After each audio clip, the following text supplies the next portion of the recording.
Personality types. What are those and why do they matter?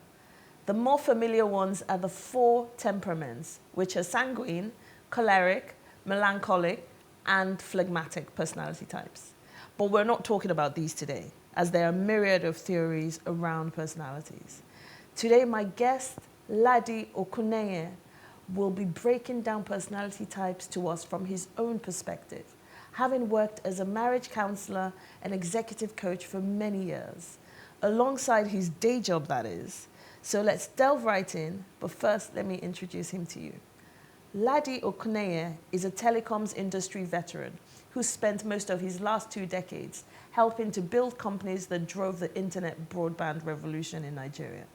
Outside his career in technology, Ladi is a certified executive and relationship coach. Him and his wife, Zizi, who is also a relationship coach, spend some of their free time helping couples navigate their way to healthier relationships. Welcome, Ladi. Thank you for having me. It's really quite interesting to have you here with me today. Thank you. So let's see what we can get through in 20 or so minutes. First things first. What defines a person's personality, and is it different from their character? So I would say that a person's personality is as a result of their character. As a result It is as a result of their character. So there are certain things that shape up your character. And this goes all the way back to when we're kids. Okay. See, we're all kind of brought into what we think is a perfect world because we're created by a perfect God who creates us with different types of intelligence and creates us with this belief that everything is perfect. That's how we come into the world. That's how kids initially experience the world. But as they start to get a little bit older, hitting the ages of about 6, 7 to 8, they start to realize that, no, the world is actually not perfect. Sometimes there are certain things that they do that they now start to get a negative reaction to from the people that love them. And that makes them realize that, okay, well, I can't just be the way I want to be. I can't just use thinking when I want and feeling when I want and just lean on my instincts when I want. Sometimes it doesn't work for me. So is that what builds personality?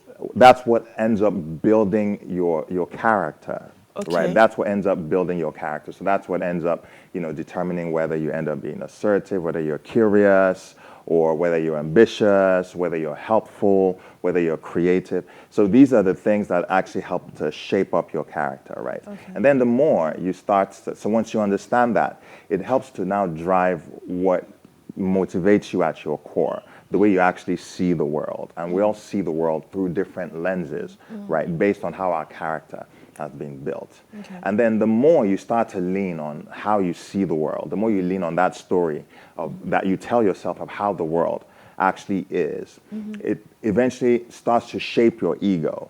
Because it's like when you try certain things and it works for you, right? You just try it again. You try it again and you try it again. And then you stop trying other things. So you stop leaning less on other parts of your character. You start leaning less on other values that you might have. You start leaning less on other instincts, other forms of intelligence. You just stick with the ones that primarily work for you, right? And then, and once that has shaped your ego, that is what eventually shapes your personality. That's what eventually shapes how you put your character into action, so to speak. So your character forms your ego, which forms your personality. Yes. So is personality and personality type 2 different things?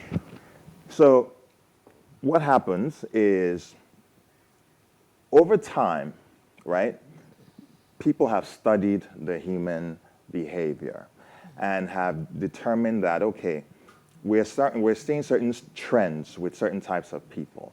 So we can start to group them, right? And that's basically what we mean by personality types. Right, so you might find that, okay, certain types of people are stoic. Certain types of people are outgoing. Certain types of people are introverts, right? So we start to group those different types of people, right? So when we talk about personality types, we're really just describing the different ways in which we group the way people behave. However, your individual personality is a little bit more nuanced than that, in the sense that, yes, you are a subset of one of those personality types, but at the core, there's a reason why people experience you that way. Yeah. And sometimes that reason is different.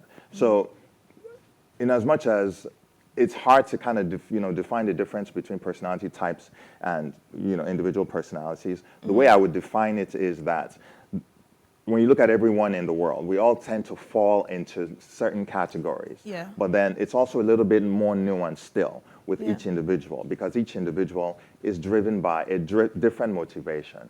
So Right. to sum it up for you real quick, people might experience us both the same way.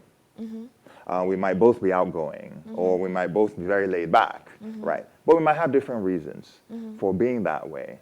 I might be laid back because I don't like stress, or I don't like trouble. You might be laid back because you feel a need to conserve your energy, all right? So people will experience us the same way, but we have different motivations and different reasons for being the way that we are. Those different reasons are more because of the true differences in our personality, right? But people can group us as, okay, these are the outgoing people, because that then determines how they choose to interact with you. I see. You see what I mean? I do. And it's interesting because the thing that pops to mind is when they talk about, what's it called? When they talk about two people, say in a marriage, Yes. that they say, oh, they're very similar. Yes. In the dating phase, they're enjoying that similarity. 100%. When they get married, that 100%. similarity becomes a problem. But from what you're 100%. saying, it's because of the motivations behind 100%. their personality. 100%. So you are attracted to people because of how you experience them, because of their behavior. You're attracted to people because there are certain things you want that they give you. You're attracted to people because there are certain things they want that you give them. And it's easier when you're at the dating phase for that to not be a problem. Sometimes that thing they give you, that similarity balances you out. You have certain things that balance them out. But as you get to understand each other a lot more, because they're driven by different things to achieve that behavior, they might eventually get to a point where that behavior no longer works for them. And then they start to either modify or change. And then you, who is just experiencing them, might be like, what's going on? Why are you changing? Different? Why are you different all of a Yes. sudden? And not really understanding that, okay, they had a reason for being that way initially. Wow. And these are one of the reasons why, for me, I always say, especially when it comes to relationships, that it's important that you understand what drives your partner. It's important you understand how their personality is shaped. What's their core motivation that's actually shaped up their ego. So how do you find that core motivation? Well, it depends on your level of interest in self-discovery, to be honest with you. Okay. Each individual has already written a story about how they see their lives and how they want to be in the world. Okay, and that's what you give out to the world. However, we all get to a point in life where that story no longer works for us. So at some point, we need to make that decision of, okay, well, do I want to actually understand what my true story is? Do I want to understand the story I've sold to myself that has initially helped me but no longer helps me, so that I can, at least consciously start to rewrite it, so I can consciously start to bring back into my story those things that I've told myself I didn't need, probably from when I was younger. So is that where the dominant and the not so dominant personality, I don't Yes. even know whether to call it personality type or personality trait. Yes, so let me explain it this way. We all respond to life or stimulus, so to speak, in one of three ways. Something happens. Subconsciously, it's what do I think, what do I feel, or what am I going to do? That subconsciously just happens because we're all built with we're all intelligent people. And there's this myth that intelligence only sits in the brain. It's not true. There's intelligence in your brain. There's your thinking intelligence, which is what you use to do, to perform activities that require you to think. There is intelligence in your heart, which is what that's what your feelings are meant to be used for. That's the ability to walk into a room and understand what other people need. Is that emotional intelligence? That's emotional intelligence. There's also the intelligence in the body, your instincts. You know how sometimes you just Fight or flee. Yes, that stuff that sits right there on the spine, right? The connection between your spine and the amygdala part of your brain that just lets you know, what all I need to do in this particular situation is I either fight or I flee, or I just need to react, right? And I don't need to overprocess it or whatever the case may be. So it's like we're all kind of built to use those three forms of intelligence when they are required. But what happens when we're younger is, for example, as a kid, or maybe I'll say as a boy, it's okay to be crying left, right, and center when you're 3, 4, 5, 6. By the time you start to hit age 7, 8, and you're too in tune to your feelings as a boy, society, your parents, those that love you, your environment, everyone starts telling you, stop behaving like that. You understand? You go and play sports and you fall down. Maybe you want to cry, but the entire team is going to laugh at you. So you just suck it in, right? And so you stop using that when that was probably what was needed for that particular situation. You use something else that will get you what you want out of that situation. It might be your instinct that gets you out of that situation. That instinct that tells you, no, I just need to suck it up. It doesn't even matter if I'm injured. Let me just keep playing this football. You see what I mean? Yes. So what then happens is the less and less you use an instinct, it becomes repressed. So we're all kind of going through life using 2 out of the 3 instincts at all times. There's a dominant one, there's a secondary one that we all use as well, and then there's a repressed one that we hardly ever use. So which is why you see, for example, in relationships, you'll see a man who comes into a relationship and the wife is always like, why doesn't he understand feelings? Yes. He's gone through life not having to use them. I see. He started off as a young boy. At some point, when he wanted to use feelings, everyone told him, my friend, put that down. It's not necessary. So he suppressed it. And he basically went through life using his intelligence, his head, and using his instincts. And it worked for him, and he became successful, and he was able to succeed in his career. He was able to use his intelligence to attract women, not necessarily his feelings, right? But now he's married, and the woman wants to be a lot more engaged in the feelings, and he doesn't know how to use that because he hasn't been putting that form of intelligence. So how does he then flip the script? It starts with consciousness, and it starts with a willingness to want to do these things. So if we even stick with this particular example, you have to first of all admit that this is not something, this is something that's repressed. This is not something that I have been putting to use on a regular basis. So I need to go out of my way to actually develop that side of who I am. I need to actually get comfortable sitting with my feelings versus avoiding them. I need to get comfortable having those sort of conversations. So that's why I said it's really that change. It's driven even by motivation. You have to have an interest. It sounds like a lot of hard work. It's a lot of hard work, and it's a lifelong journey. Wow. It's a lifelong journey if you are going to make such changes. I mean, it's easy to talk about it in a relationship sense, and also, kind of leave yourself with the impression that, well, most people are not going to do that work because they find a way to continue to survive regardless. Unfortunately, it doesn't create the best of relationships, but people kind of end up finding a way to survive regardless. But the same thing actually applies even in your professional career. Because as someone who also coaches executives, that's something I see all the time. Because within your work environment, talking again about these different forms of intelligence, what you find is that a guy who is more of a performer, so to speak, who at his core is driven by the need to achieve, the need to succeed. He climbs up the corporate ladder. He has always delivered. He has always performed.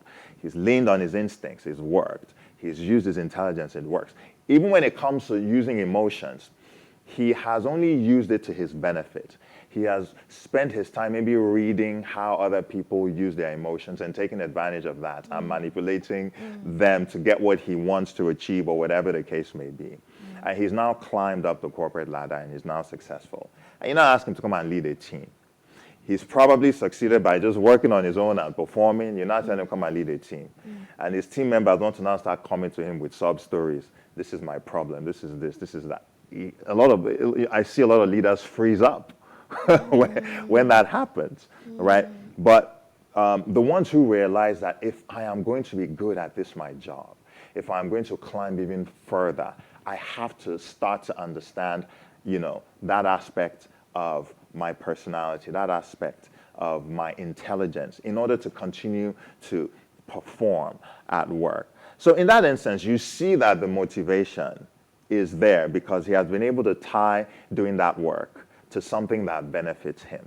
Wow. So it's easier to see people being willing to do the work in those sort of instances versus in other instances like maybe relationships and some other scenarios as well. It's interesting because it's ironic how simple you've made this, because in my head I keep thinking motivation first. And after motivation... Your motivation and being able to successfully defend your motivation is what builds up your ego. Okay. Because now you're like, this is how I do things. This is who I am. This is how I achieve whatever it is I'm achieving. And then once your ego is now shaped, then, your personality is essentially built upon what you have determined your ego to be. Okay, I'm going to segue. Sure. Ego. Ego is not supposed to be a good thing. No. Well, so your ego can serve you. Your ego can definitely serve you. But you as an individual also need to understand that your ego does not understand emotions. Really? Your ego is just there to serve you. Your ego is there to serve you. So when I say that your ego doesn't understand emotions, where I'm actually going with that is with me, right and wrong. It's emotions that even help you really be able to put right and wrong into proper perspective. So when I say that your ego doesn't understand emotions, your ego is not concerned about right or wrong. Your ego is really concerned about what works for you. So if you really want to do the right thing all the time, if you really want to be that sort of a person, you also need to be able to balance your ego with true access to your emotions. So for example, your ego might tell you that if I perform certain actions, okay, I am going to succeed at something. And that benefits you. But it is your emotions that will tell you, okay, this is how that affects other people. I see. You see what I mean? So if you're going purely on your ego and what you're able to achieve, right, you're not going to listen to that. Yes. You're actually not going to listen to that. And so you might not always make the right decision. Yes. You can't base your decision making purely on what your ego tells you. You also have to be able to understand that, yeah, sometimes my ego doesn't know the difference between right or wrong. My ego is not really reading emotions. My ego is trying to serve me. Right. So back to this personality thing. Sure. Why does it matter? Well, I'll answer that by saying it can matter or it cannot matter. It cannot matter in the sense that if you feel like your life is working for you, if you feel like the story you've told yourself about who you are is serving you, and you don't have any motivation, any drive to make a change, then it doesn't really matter. However, if the story you've told yourself about who you are in the world is no longer serving you, and you realize that it's no longer serving you, then you need to really look at what are the suppressed part of my personality that I need to work on? What are my blind spots that I need to be conscious of? Because we all go through life having things about ourselves we're aware of. We all go through life having things about ourselves that other people are also aware of. How do you figure out what your blind spots are? That is through a journey of self-discovery. That is through a journey of actually trying to learn about your personality. Does that require you to be vulnerable? 100%. 100%. It requires you to be vulnerable. But isn't vulnerability a suppressed emotion? Vulnerability is For a lot of 100% a suppressed emotion for most people, which is why it's also important that you look at the frameworks that you use to unlock your personality or understand your personality. Can you very quickly tell me those frameworks, because we're rounding off? Okay, I mean, there's frameworks that I use more in the work environment, like Strength Finders. What's the other one that's very, very popular? I'm drawing a blank. No, it's okay. Yeah. But how can I go away from here and start trying to... Okay, so I'll tell you the one that I personally swear by. There's a personality typology system called the Enneagram. Okay. And what the Enneagram basically says is there's 9 different lenses through which we all look at life. And what it does, it helps you understand what your core motivation is, what your core drivers are. So it basically tells you that some people see the world through the lens of trying to avoid conflict. Some see the world through the lens of trying to be perfectionist. Some see the world through the lens of trying to perform. Some see the world through the lens of trying to be strong. So all the different lenses. Yeah, all the different, there's all these different lenses, right, through which people look at the world, right? And when you now see a lens that starts to sort of resonate with you, once you dig deeper into it, you might then it might help you identify what your blind spots are, because all our different blind spots, everyone's blind spots are different. And there's other things as well that play into that. Ladi, can you come back? I can always come back. I can talk this for hours. Yeah, we need to do this again. Sure. For sure. Sure. But you've said a lot of really poignant things that are to just really resonate with me, and I hope they resonate with everybody as well. Sure. And in terms of a takeaway, Enneagram, how do we spell Enneagram? ENNEAGRAM. ENNEAGRAM. And you can Google this. Yes. You do an Enneagram test. Yeah, a lot of information out there. Let's try and become better people with better personalities, unless your personality works for you right now. So thank you so much, Ladi, for being here. I really am grateful. No problem. I hope you've had a good 20 minutes. Yes, or so? yes. I can talk this for hours. Yes, Time slows down for me when I talk personality. No, we'll do this again, for sure. Sure. So we've come to the end. Again, we always come to the end too quickly, but hey. Hopefully you've taken something away. John, Helen, and myself will very quickly round up the show. So please stay tuned for a few more minutes. Thank you.